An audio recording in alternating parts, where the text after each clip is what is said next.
Shri Gayatri tours and travels Chardham Yatra complete travel plan.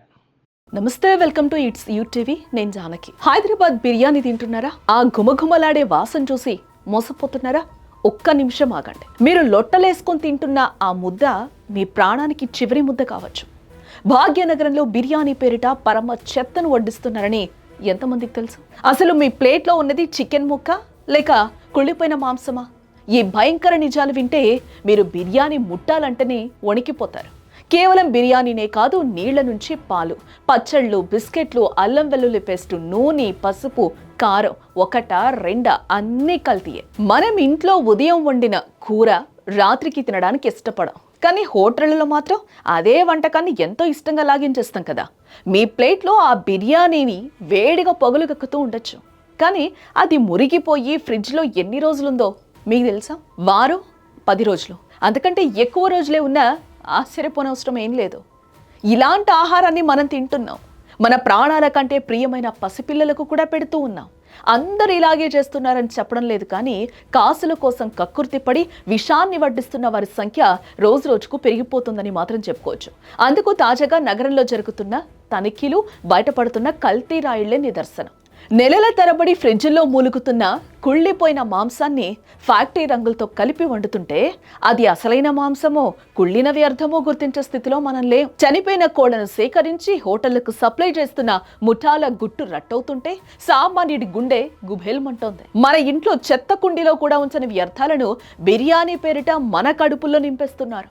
ఇక అల్లం వెల్లుల్లి పేస్ట్ సంగతి సరే, కుళ్ళిన అల్లం వెల్లుల్లి పొట్టు, దానికి తోడు జిగురు లాంటి రసాయనాలు. ఇది ఇప్పుడు నగరంలోని మెజారిటీ హోటళ్ల అసలు రంగం. వాడిన నూనెనే పదే మరిగిస్తూ అది విషంగా మారుతుందని తెలిసి కూడా డబ్బుల కోసం అమ్మేస్తున్నారు. పరమ చెత్తతో నూనెను తయారు చేసి ప్రజల ఆరోగ్యాలతో ఆటలాడుతూ ఉన్నారు. నగరానికి బ్రాండ్ అంబాసిడర్ లాంటి ఉస్మానియా బిస్కెట్ ను కూడా వదలటం లేదు ఈ కల్తీ కేటుగాళ్లు. కళ్లకు కనిపించేది నాణ్యత, కానీ కడుపులోకి వెళ్లేది విషం. లైసెన్స్ లేదు, శుభ్రత అంతకన్నా లేదు. మురికి కూపాల్లో బిస్కెట్లను తయారు చేస్తున్నారు. అందులోకి కలిపే పదార్థాల గురించి తెలిస్తే మీరు జన్మలో దాన్ని ముట్టనే ముట్టరు. ఫుడ్ సేఫ్టీ అధికారులు తనిఖీలకు వెళ్తుంటే కళ్ళు బయలు గమ్మే నిజాలు బయటపడుతూ ఉన్నాయి. హోటళ్ల కిచెన్లు చూస్తే వాంతులు వచ్చే పరిస్థితి నెలకొంది. చర్యలు తీసుకుంటున్నా మార్పు రాని ఈ పంతా వెనక ఉన్నదెవరు? రాష్ట్రంలో రోజు రోజుకు పెరిగిపోతున్న కల్తీ దందాను అరికట్టడంపై రేవంత్ రెడ్డి సర్కార్ కఠినంగా వ్యవహరిస్తోందని చెప్పుకోవచ్చు.